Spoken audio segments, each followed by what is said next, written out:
today. Hopefully you'll find the next 20 minutes quite useful. I'm going to be referring to this workbook that we hopefully have sent out to you. I know from one of the conversations I had, some of you have printed it and some of you are using it on a tablet, but the whole point of this is to take you through a process of asking yourself questions really with regards to what your circumstances are. Because I think one thing 2020 has taught us, well, there's two things 2020 taught us: the power of local, having local businesses, local suppliers, and then how important, second thing, how important broadband has become for us all in order to continue to run our businesses. So on the first page, you'll find a couple of links. A lot of people use the speed test as the Bible of how well your broadband's working. And whilst it gives you an indicator, it isn't a drop dead figure that you need to sort of go back to your ISP and say, you promised me this, I'm only getting that, because there's a lot of factors that actually come into account. And I don't know whether you've tried this, even if you run a speed test at different times of the day, you're going to yield different results. And there's lots of reasons for that. And most of them are based on how many people you're sharing your connection with. So if you're on a residential service, it's something that we call contention ratio. You could be sharing your connection with other people in your street, maybe as many as 50 people. If you're on a business service, obviously that contention ratio is a lot less. We've also given you fast.com, which is an alternative. And again, if you run those, don't run them now, but if you run those at a later date, you'll see exactly what I mean. So the first question is, how fast is your broadband currently? So you can award yourself 1, 2, 3, or 5 points. Obviously, the faster, the better. And the idea of this is it's not any scientific thing, but you score yourself. And if you've got lots of points, you're doing okay. If you haven't got many points, you might want to, and I'm offering this to everybody today, have a free consultation with me and we'll go through your specific requirements. But as you can see, 60 to 70 megabits per second is the national average. So if you're in that ballpark, that's fantastic. But I'm hopefully going to teach you a few things today where you can actually get faster than that. So we often talk about technology in a condescending way. People don't understand. So I like to use vocabulary and metaphors that make a little bit more sense. So if you think of yourself driving down the road at 70 miles an hour on an A road, obviously if you hit any traffic in front, you can only go as fast as the car in front of you. So broadband works like that. We talk about packets of data, and obviously the bigger the pipe, the faster you can go. So if we use that analogy again and go back to a motorway, obviously there's 3 lanes of traffic there, hopefully all going at 3 different speeds, unless you're going around the M25 pre-COVID, where you're all stationary. But basically, if you've got 3 lanes of traffic, you can go at 70 miles an hour, another person go at 50 miles an hour. And I want you to think about that when it comes to broadband. So one of the other things we're going to be talking about is some of the technology. And I've got some here. I don't know whether anybody's got one of these things, but this is a typical modem that BT would have given you. And if you've had it a long time, chances are you could buy a new one and it will go significantly faster. And I'll bear reference to that in a moment.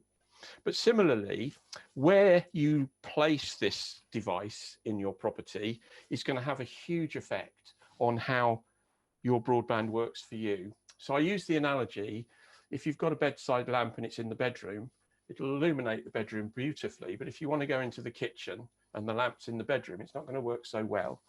So the way you can fix this, and BT are offering this now, they're actually offering cashback if you can't get a certain performance. But we offer these things, which are called access points. So they're like bedside lamps in multiple rooms. So you get a more even distribution of Wi-Fi around your property. And if you can use the comparison with light again, you get more lumens around your home, and you've got to think Wi-Fi is very similar to light in terms of the further you are away from it, the worse the performance. And another thing that's very, very easy to fix, doing video broadcasts. I've got some slides in the pack where you'll see how much information is being transferred based on the application that you're doing. But when you're doing video calls, I would absolutely recommend that you have a physical connection between your PC that you're using for this video conference and your modem. Now, a lot of people don't like wires trailing across their house, and this is called a power line adapter, and they're about £20. And you just simply plug it into a 13 amp socket and then plug an Ethernet cable into the back of it.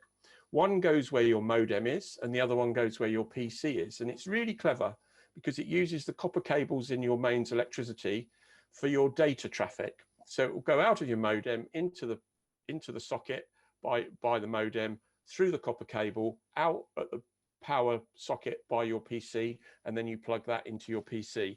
Now that will give you significantly faster performance than any Wi-Fi.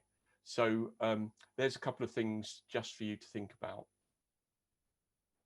So as I say, if you look at the workbook, you know, how many people do you have using your internet and where are things placed? And obviously, if you have access points already, that's good. So you can award yourself more points. If you don't, you might want to think about doing that or using a power line adapter. So the other thing I mentioned is how old is your modem? And on this page, you can see something from Wikipedia. So if you go to Wikipedia and do a search, you'll find this data. But Wi-Fi as a technology has been evolving for the last 20 years. So the chances are, if your modem's 5 years old, it's not going to be as quick as if you bought one today. And we will be talking about another piece of technology, which we'd happily supply you, that will take you absolutely into the 21st century. So as you can see on that list, there's 802.11ax, which is a standard, doesn't mean a lot to a lot of people, but it just means significantly faster than the first one that came out in 1997. And if you don't know what standard you're using, you can pretty much, like Antiques Roadshow, look at it by how old it is. Simple as that. If it's 5 years old, it's going to be quite slow. If it's brand new, 1 year old, it's going to be using the latest standards. And you'll also hear a lot of people talking about Wi-Fi 6 now, which is about to hit our streets very, very soon. So having your modem, having an up-to-date modem is a really good idea. The ISP usually decides or supplies the modem with the service. It's not always the best quality modem, so it is well worth thinking about potentially buying your own. And the other thing, I mentioned the two-letter acronym BT. Don't know whether you've ever done a search on Google, but if you do, you won't be surprised to learn that a lot of people are not very happy with the service that you get from BT. So going to a national carrier might seem a good idea on the surface when it's working, but when it's not working, it's where do you go to get help?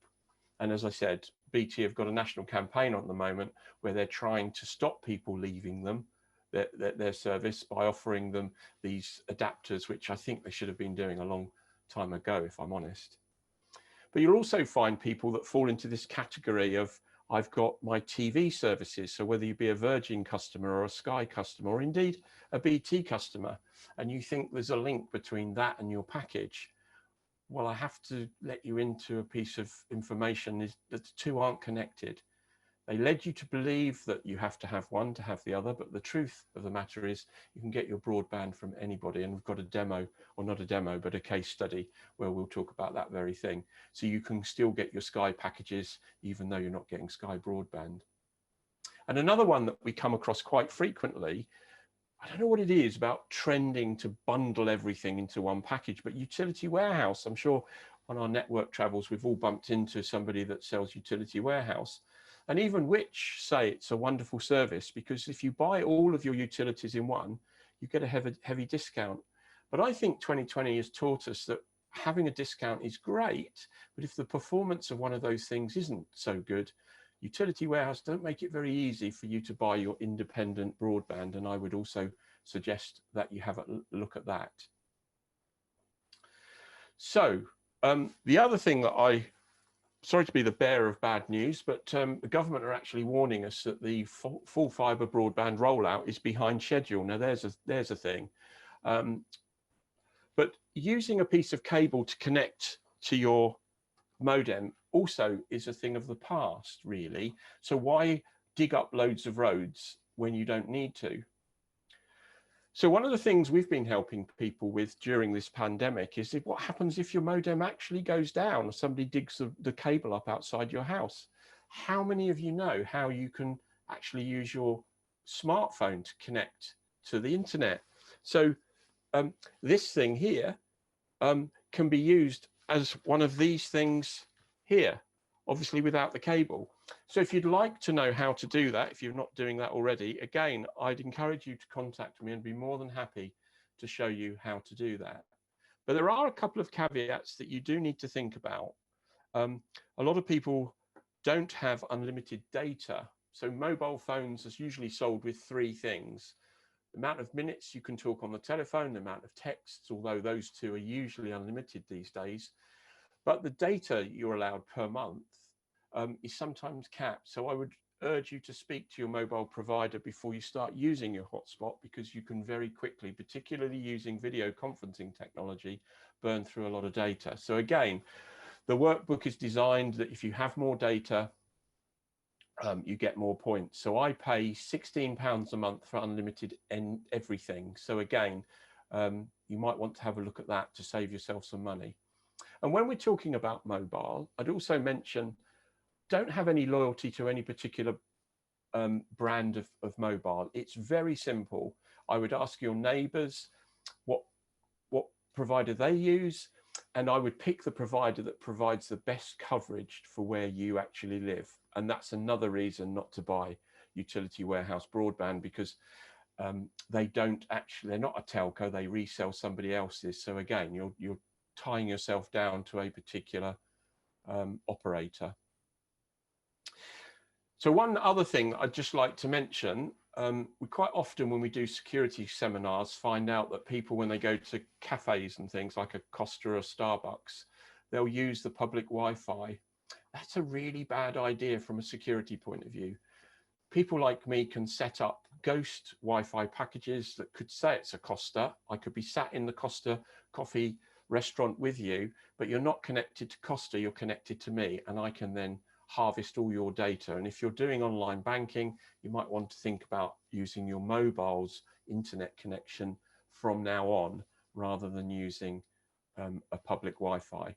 And if you do have no other choice but to use a public Wi-Fi, then use a VPN. And if you don't know what that is, that stands for Virtual Private Network. I'd be more than happy to talk to you individually with regards to some of the things that you can do in order to make yourself more secure. And they're not always costing money either. So some of these things you can get for nothing. So we're kind of moving on from a wired to a wireless route, and there's a very, very good reason for that. Don't know whether you know, but we talk about 4G, 3G, 2G. 5G's available now in certain areas. And what you tend to find, so in the beginning of the millennium, around 2000, 3G was always being spoken about. And the great thing was, when we went from 2 to 3G on our mobiles, we didn't have to buy a new mobile phone. It just started working faster. Each generation is about a decade. So if we start looking at 2010 now, 2010, 4G came along. Unfortunately, to benefit, you had to buy a new mobile phone. One of the reasons why Apple became $1 trillion company was everyone then traded their old mobile phone in for the new one. And I don't know whether you noticed, but Kevin Bacon is trying to do exactly the same thing at the moment for his employer in order to try and encourage us to buy another phone. So what I'm suggesting, and obviously we will, but I would suggest you keep your hard-earned cash to yourself and look at a more efficient way of doing that. So this device here is a modem. It actually works on a SIM. So this is a 4G modem, and you put your SIM in the back here. There's a caddy, and you just put your SIM in, and then this is your modem. So I don't know whether you have tried to do a speed test on your 4G mobile phone, but if you haven't, I'm going to be demoing that in a moment. But if you haven't, I would suggest you try it, because even 4G is significantly faster than a wired connection if you're using those national averages of 60 to 70 megabits per second. So the other thing, obviously, if you buy one of these devices, you can have all your family start getting 5G speeds without buying 5 mobile phones. So I would definitely consider looking, if you want to get a newer modem, at perhaps one of these devices. Just a simple small investment like that, you can easily double the speed that you're getting currently. So I did mention this earlier. If you look at your workbook, you'll see I've got a chart on there that takes us from 2G through to 5G and the sort of speeds that you can get. And the reason that I'm making such a point with regards to 5G is you can get what we call gigabit per second. So that's comparable with a wired connection in your house, but there are no wires. So another thing that I mentioned was, what is it that you're actually doing? So if you've got children in your house, they'll be the first to let you know when things aren't going so well, because they won't be able to do video games online and they won't be able to watch Netflix. And as you can see here, the amount of data required isn't particularly high. I think the highest thing is watching iPlayer on Netflix on 4K using 25 megabits per second. So when you bear that in mind and you actually think 60 to 70 is the national average, you've nearly used half of it just watching Netflix. So speed is important, but it's not the be all and end all. So just to sort of back up what I've been saying this morning, there's a link on your workbooks that will take you to a bit.ly link where you can actually see some of the results of the testing that I've been doing. And I've highlighted the results with different colors. So I've used that orange color for a BT connection, a client of mine. Beg your pardon, the orange is 4G, the purple is BT. So we were getting 36 megabits per second down and 9 up. And when you compare that with a 4G signal, you can see that you can more than double that by just using a 4G signal rather than a BT landline. And again, I've been doing some 5G testing and you can see it just completely doubles again. So we're getting nearly 300 megabits per second on a 5G service. And then nearly 100 uploads. So you can see that things are getting a lot faster. And obviously, it does very much matter where you live with some of these things, but everyone will be able to get 4G. And with these devices, they will just automatically switch on to 5G when that signal becomes available. And I've also given you a heat map where you can see where you can currently get 5G. But again, very much focus on whether it be Vodafone for where you live, or whether it be EE, choose a SIM that works the best for you. Don't go and get a bundled service because you won't necessarily get the best performance. And we're actually producing a brand new modem that we're supplying ourselves, which we're calling GigaGo. If you want to know more about that, please ask. We've got a case study where we helped a local barber in Newbury who were let down by BT, and we were able to put a 4G modem and a SIM. We did some speed testing so that we got the best performance for his particular area, and he ran his services for his clients so they can surf the internet whilst they're waiting for their haircut.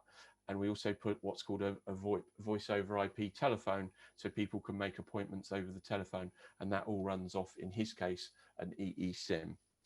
So I'm going to switch my camera briefly, and I want to show you some of the things that I've been talking about. So if you just bear with me, I will switch over to this other camera. You should be looking at my phone. Can everybody give me the thumbs up if they can see my phone? Okay, so there's a couple of things that I really like to point out to you. Currently, I'm connected to my Wi-Fi here. When I switch off the Wi-Fi and use the SIM in the phone, I'll do a 4G test, show you that before I do it. And then I'm going to connect my mobile phone to this 5G modem so you can see the difference. So I'm just going to run a test now. We're connected to my Wi-Fi here in my home.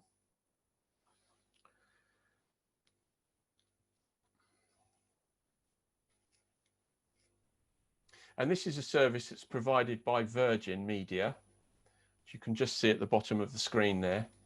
I'm not getting a particularly good signal, so I'm getting 9 megabits per second. So obviously well below the national average. You can get, this is running speed test. It's an app that you can download on your phone. I thoroughly recommend you do that. And I'm just going to now connect to, so this is connected to my Wi-Fi. I'm going to switch the Wi-Fi off, and you'll see when I've done that, because when I run the speed test again, just bear with me, you'll now see that I've got a 4G signal here. So that's connected to my, I'm still connected to the internet, but I'm connected via the SIM in the mobile rather than my Wi-Fi at home. So this is on 4G, so I'm going to run that test again for you.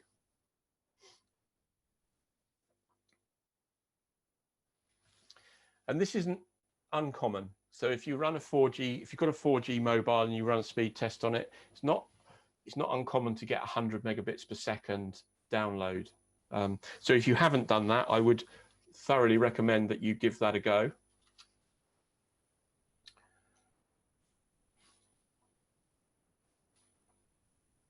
So that's using 4G. So what I'm going to do now is I'm going to run the same thing again, but I'm now actually going to connect onto the 5G signal. So just bear with me. So as I say, we're marketing this as GigaGo. So we're going to connect now to that modem, which is enabled for 5G, and run the same test again.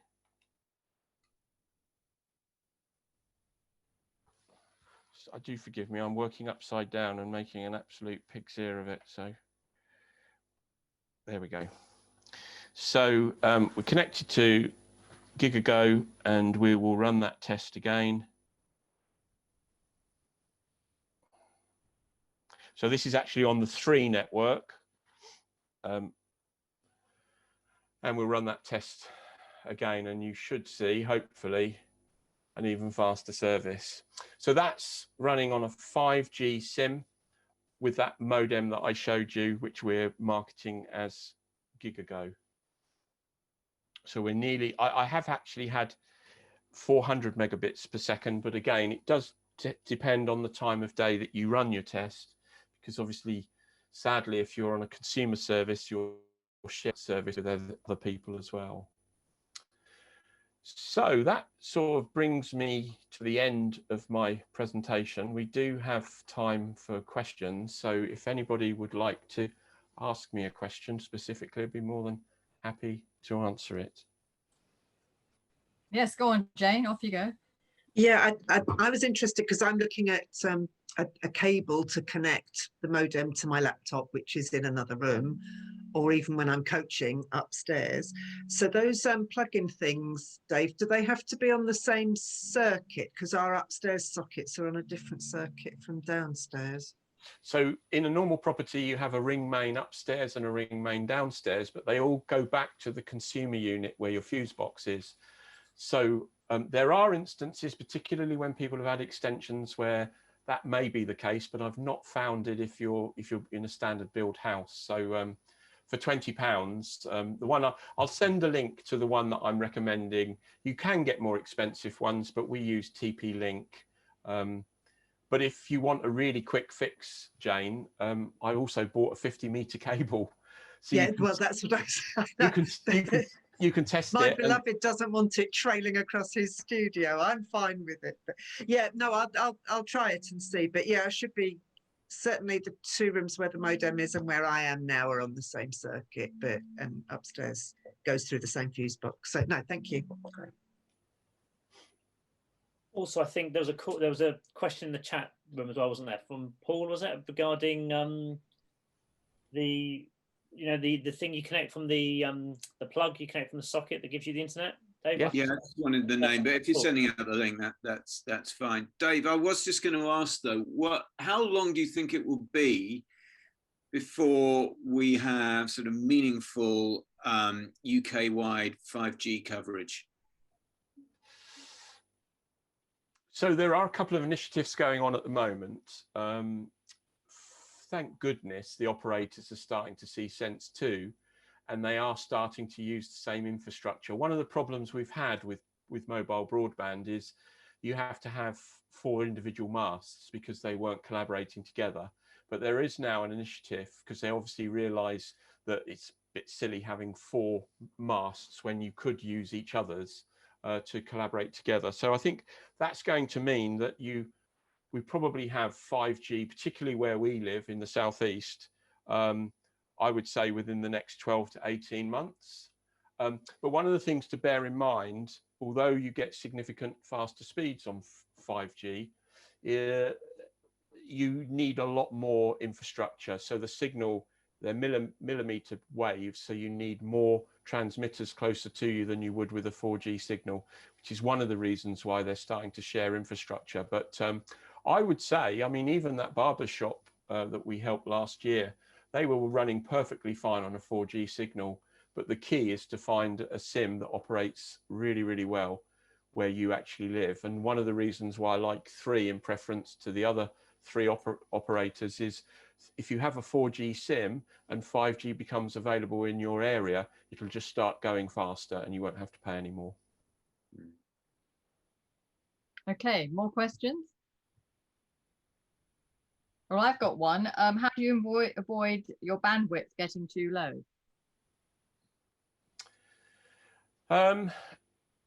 So like I said, if you're on a residential service, the chances are that you're going to be sharing it with other people. So again, particularly towards the end of the day, 4 p.m, again, people's day-to-day behaviors change because everyone's working from home now. But when people were commuting more, you would actually find the bandwidth would drop significantly between, I would say, 4 p.m. and 8 p.m. But you can definitely buy one of these devices. These cost about £100, and you can just get a SIM and plug a SIM in the back. And as I say, if you get one from 3, it could be as little as £16 a month, which is completely independent from your wired service. So you're not having to terminate your existing supply. You just use this in addition to. But what I would suggest you try first is using the hotspot on your phone. Right. Connect to use your current provider and see, once you've connected to your mobile phone, please, as I said earlier, check what data limits you've got on your existing contract, because I wouldn't want you to overspend, because it does become expensive if you do. But check that you've got sufficient data on your mobile and try that first. Right. When you're in situations where you're finding your fixed line broadband isn't working particularly well. Okay, what's the difference between the piece of apparatus you just showed us and the mobile 5G broadband, the big white box that you showed us? So the white box will actually work on the 5G and 4G service. Your phone really is going to work for you on your own. I sometimes have 2 people connected to my phone, but it's not really designed to have multiple people. Where that white box that you refer to can support 65 concurrent connections. So it goes back to your point with regards to bandwidth. Fantastic. Okay. Right. Thank you very much. Anybody else got any more questions? Dave, it's Darren. Hi, Darren. Where are you on the concept of mesh networks? So that's a really good question, Darren. So I did mention access points, which was one of these, but there's an also TP-Link also do a mesh network. So a mesh network is something that you can connect into your property that will automatically connect to existing modem, and there's like you can get kits of 2 or 3 adapters that you can physically move around your property, so it expands the Wi-Fi in your property without you having to be particularly technical in terms of setting things up. So for, I think it's about £130, TP-Link will give you 3 of these devices that you connect one to the modem and then you place the other 2 wherever you want. Actually did some testing at Paul Shaw's before Christmas, and it significantly improved the Wi-Fi around his property. I'll send the link to the one that I recommend as well. Great. Anybody else got any more questions? I've got a follow-up, if I could dare have just a quick, simple. Yeah, no worries. If you add a mesh network to an existing broadband connection, does that reduce the broadband that the individuals would get? No, it's very clever. With Wi-Fi, I mentioned Wi-Fi 6, which is like the 3rd standard, but most modern modems communicate on the 2.4 gigahertz spectrum, but the newer ones will also connect on the 5 gigahertz spectrum.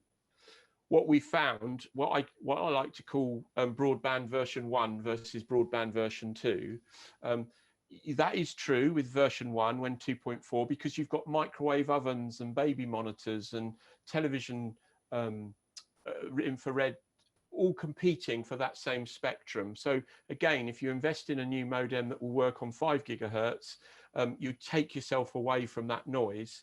But what I would recommend, if you do go down the mesh network route, I actually would turn off the Wi-Fi in the modem and just use the Wi-Fi on the mesh network. Okay, well, thanks very much, Dave, for a very informative talk. Lots of useful tips and advice. If you'd like any more information, do contact Dave direct. Feedback is important to us, so feel free to email us or engage with us on social media, Twitter, Instagram, LinkedIn, and do subscribe to our YouTube channel. Our next meeting is on Wednesday, the 10th of March at 11 o'clock, when I will be telling you how to use PR to generate new customers. Why is public relations so important? What are the advantages of a long-term PR program? Carried out effectively, PR can help Google rankings, drive traffic to the website, increase the number of Twitter followers and Facebook likes, and help to attract new customers. It can also open up new markets and help us to win new business. So if you'd like to find out more about that, please do book in on our website, which is www.wearebiz.co.uk, and hopefully you can join us. So we look forward to seeing you at our next meeting. So it's goodbye from me, Rob. Bye, guys. Thanks for coming. See you soon. And Dave. Goodbye, everybody. And if you do need anything, please feel free. More than happy to help. Okay, then. Thanks very much, everyone. Bye-bye. Have a good week. Thanks. Bye. Cheers. Cheers. Thanks, guys. Bye. Cheers. Bye.